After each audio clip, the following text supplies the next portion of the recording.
Hello, I'm going to teach you something actually useful today. I'm going to teach you about how rich people basically get free money and avoid paying taxes, and how you can also potentially do this if you have enough money. This is going to be a serious video. Kind of, I promise. I'm hoping that you actually get something useful out of this, even if you do think that you are a finance nerd already, because apparently not a lot of people know about this, which kind of blows my mind because it's so freaking great. But with that said, always do your own research. I'm not responsible if you lose your life savings, disclaimer, blah blah blah, whatever that means. But yeah, I'm gonna show you how to basically get free money the same way that rich people do and not pay taxes on that money, and also get tax advantages from this money. This is an alternative to selling your stocks, because selling would mean that I'd have to pay capital gains taxes, and after hearing Biden's tax plan for the highest bracket to be 40% almost capital gains, you sure as hell bet that rich people will not be selling their assets anytime soon. So instead, they are doing this thing. Not that I'm rich enough for any of that to apply to me or anything, but okay, moving on. First of all, I hope you are not in bad debt and are on track with your savings and budgeting and investing and whatnot. Hopefully by the end of this video, I will have changed your mind about debt in general if you are terrified of it. Sometimes taking on debt is the best financial decision you can make, and I will explain why in a second. TLDR, if you don't want to watch the rest of this video, basically the tactic is to borrow money off of your investments. Rich people, either super duper rich people, either don't take a salary or take a really modest salary, and then from their investments like stocks or real estate, if you're Trump, they leverage these assets to take out loans. Now, you've probably heard about how some people, if they're struggling or they need a large sum of cash really quickly for some reason, they'll take out a second mortgage on their home. This is basically like doing that, but much better, with your liquid investments instead.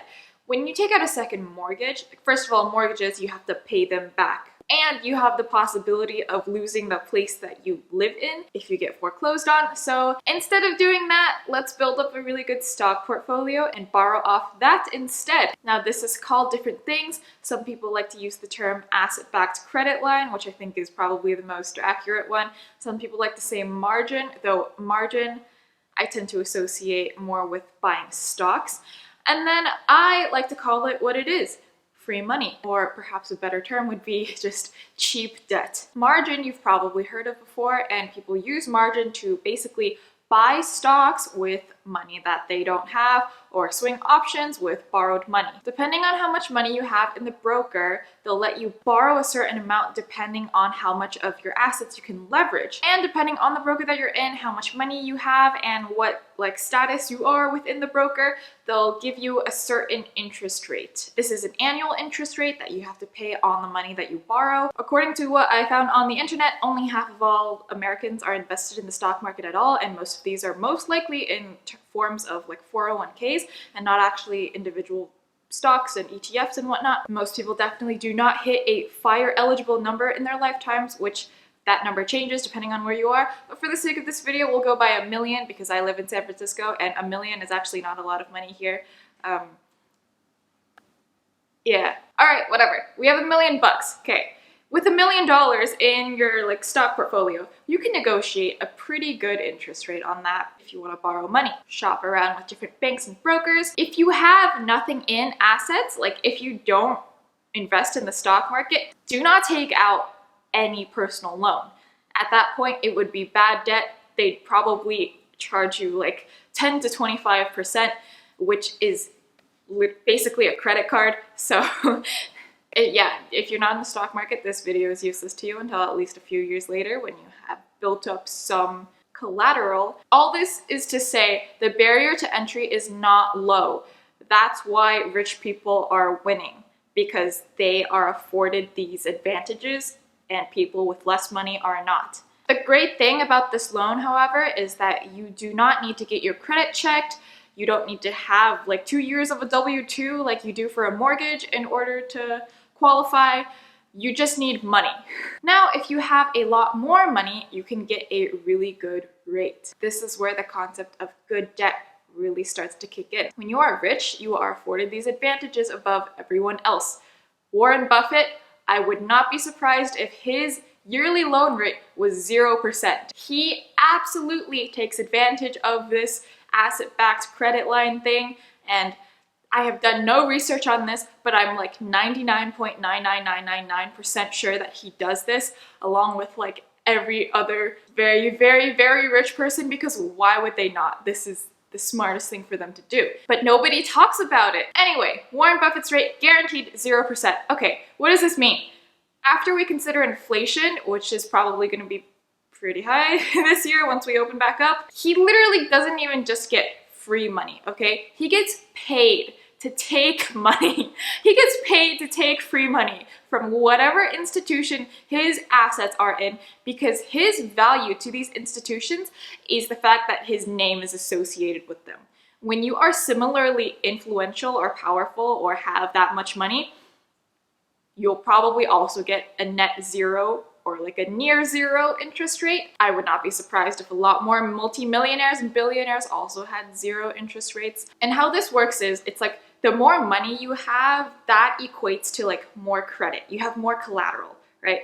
The less money you have, that equates to less credit. Credit score does not matter. Okay, credit score doesn't matter. It's all about how much money you have, like I said before. If you don't have a lot of money in the stock market, you can get this loan, but your rate will be much higher. And then at that point, you really have to judge, is this worth it? Is this worth taking out? Compared to if I just like went another route, sold stocks, I don't know. But anyway, let's take a look at this case right here. Elon Musk, who is the perfect example of a very cash poor billionaire. Cash poor meaning he doesn't have like this money. Okay, all of his like net worth are tied up in his like assets. Tesla, his other companies.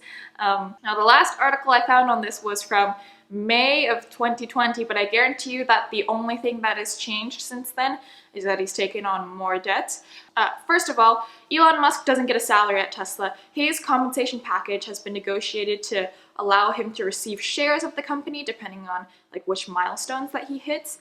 And in that way, he basically does not have to pay an income tax for his Tesla salary because he doesn't get a salary. And so this is a guy who does not have cash, obviously. How is he gonna fund his side projects? How is he gonna pay his private jet pilot? You think he's gonna liquidate shares and pay a 40% capital gains tax under Biden? Fuck no! According to this article, he has leveraged half of his Tesla shares as collateral for the money that he's borrowing. Now here's how this works. If Tesla decides to take a nice deep dive, first of all, I'd be very poor. But second of all, his collateral may become over leveraged, meaning that he can't cover what he's borrowed with his assets. That would trigger something called a maintenance call. And a maintenance call is when they force you to sell shares in order to recover the cash. This is really bad. You never want to become over leveraged at any point. And this specific scenario actually comes with a load of other consequences because he's Elon Musk. If he sold, people would be like, why are you selling Tesla? Oh my God, stock would drop, stock market would drop, we'd all die, and the world would end.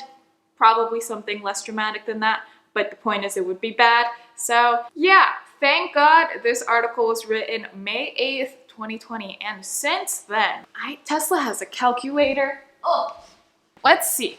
Tesla stock has gone up. What day is it?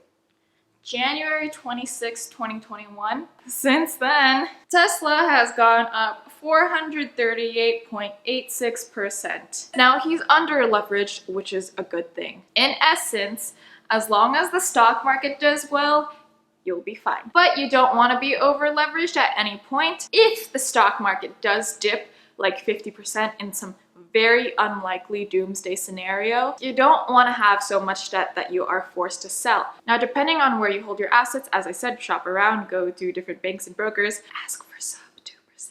The advertised rates are not what you could actually get, especially right now. Currently, the lowest advertised rate I believe that I could find is from M1 Finance. If you use their premium version, M1 Plus, link in description. It's a low annual fee of $125 and you get a 2% annual rate. That is crazy low because they let anyone with at least $10,000 invested use this borrow service. And that means that they've lowered the barrier to entry a lot. So pretty much anyone can do this if you have $10,000. With other places, you probably need a minimum of a few $100,000 or even a few million to get a rate that good. Maybe right now it might be a lot easier, but typically, yeah, rates are just so freaking low right now. M1 Finance allows you to leverage up to 35% of your portfolio on average. Other places will probably do more like 50 to 65%. So note that. Probably don't take out loans that high of a percentage anyway, unless like you're Elon Musk and you know that your Tesla stock's gonna grow 400% in the next few months. Just Now, right now, rates are especially low because our economy is in shambles. So right now would be a really good time to take out these loans. Now, these loan rates are variable. They are not fixed. You've probably heard of fixed mortgage loans. This means that on your 30-year mortgage or whatever, you get a fixed rate of some percentage of interest. For your asset-backed credit loans, you are not guaranteed a fixed rate. These rates are variable and will change as the Fed changes their rates. So what you want to do is track that. But according to the internet, we'll be fine for a few more years. But if we are in a really great recovered economy, just know that interest rates will rise. But by that logic, the stock market should also be doing well, so it should be fine.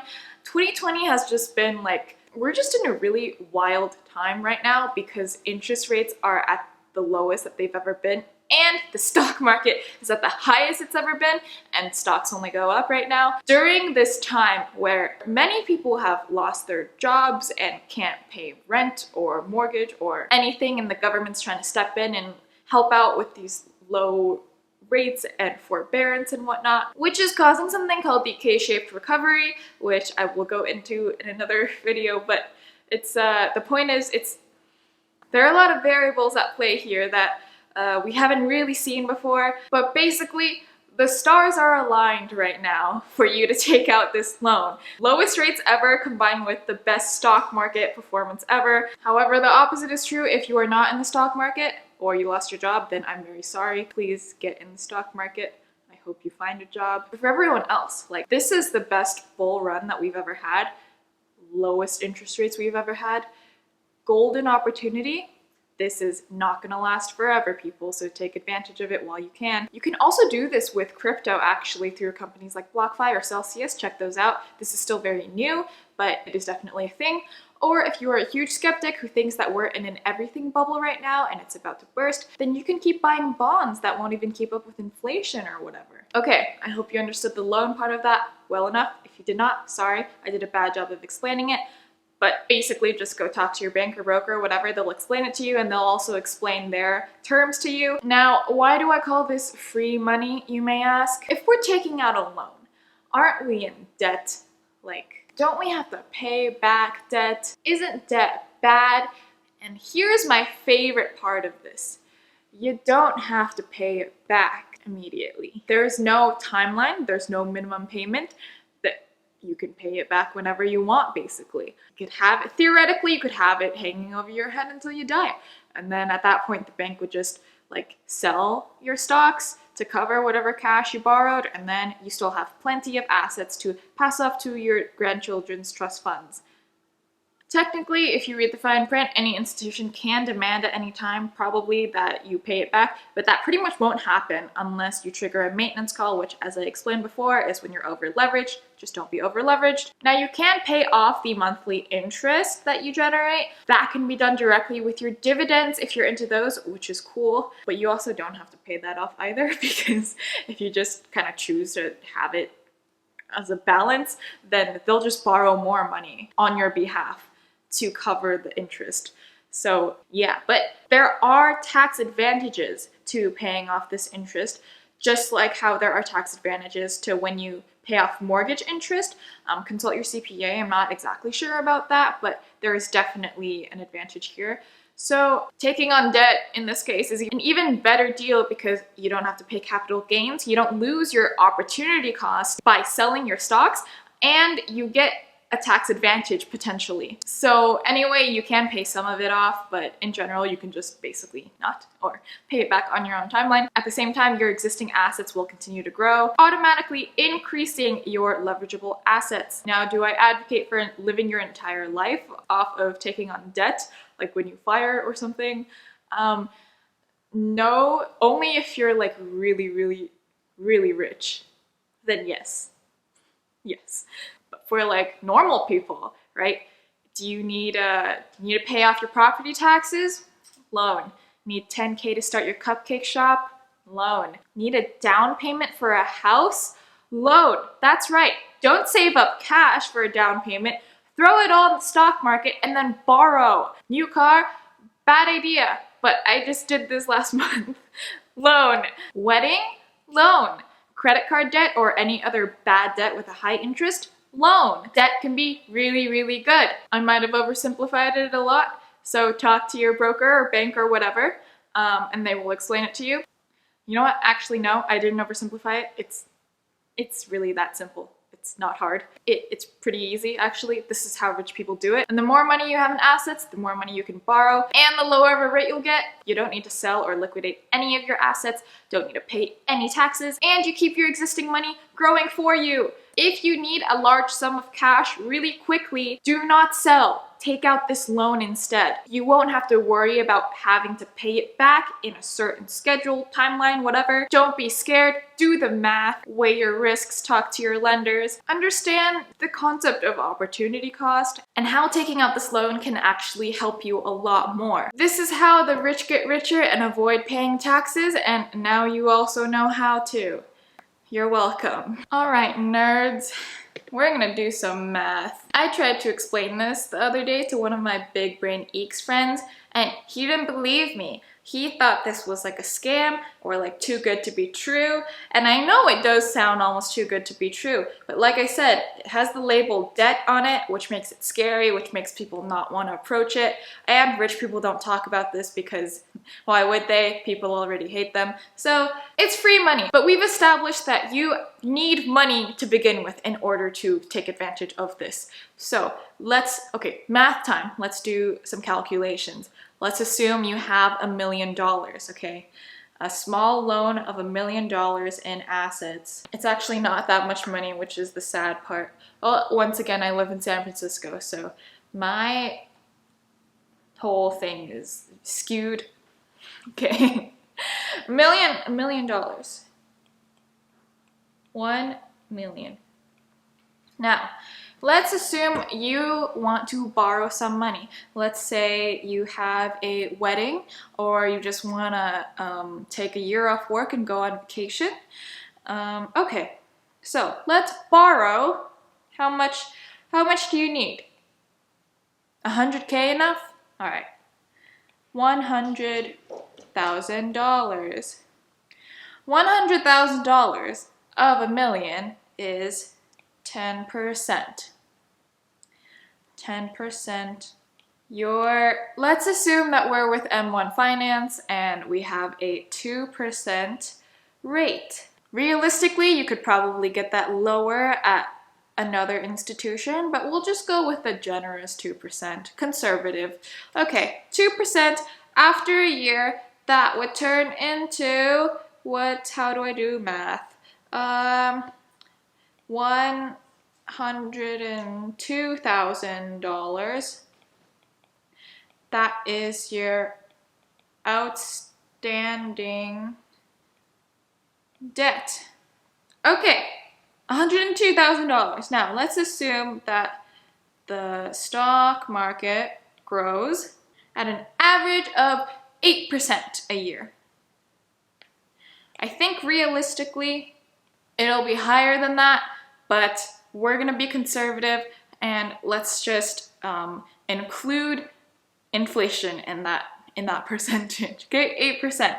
So now you have in your stock market $1,080,000. Is that correct? Can I do math? I hope this is correct. That would be really embarrassing if it wasn't. Okay, anyway, now, let's assume there are no tax write-offs either. 10% in debt after a year would turn into 102 over 1,080,000, which equals, what percent is that? 9.44%. There. We've already decreased how much we've leveraged just by leaving our stocks in the stock market. Now let's say that stocks crash 50%. Oh no. Our $1 million has now turned into $500,000. Oh no, the economy is in shambles. Okay, we still borrowed. Now this would be 20%. That's still fine. Hypothetically, okay, if this did happen, let's use pink. Number 1, money printer. They would print money. Number 2, 17-year-olds get stimulus checks. Number 3, they download Robinhood. Number 4, which pink did I use? Oh crap. Stonks go back up. Number 5, your 500,000 now turns into, let's just say, a conservative 2 million. And now you still borrowed 100K equals 5%. So really it just works out perfectly fine. This is pretty much what happened during 2020, but stocks didn't even crash 50%. I think it went down like 30 something over a few days, and then it recovered immediately, and now we're at a new all-time high. So really you shouldn't be that worried. Obviously this was a joke, but also not really, because this is literally basically what happened. If you still have questions, feel free to ask them. I will try to answer them, although know that I'm not an expert at anything. Yeah, there you go. Free money.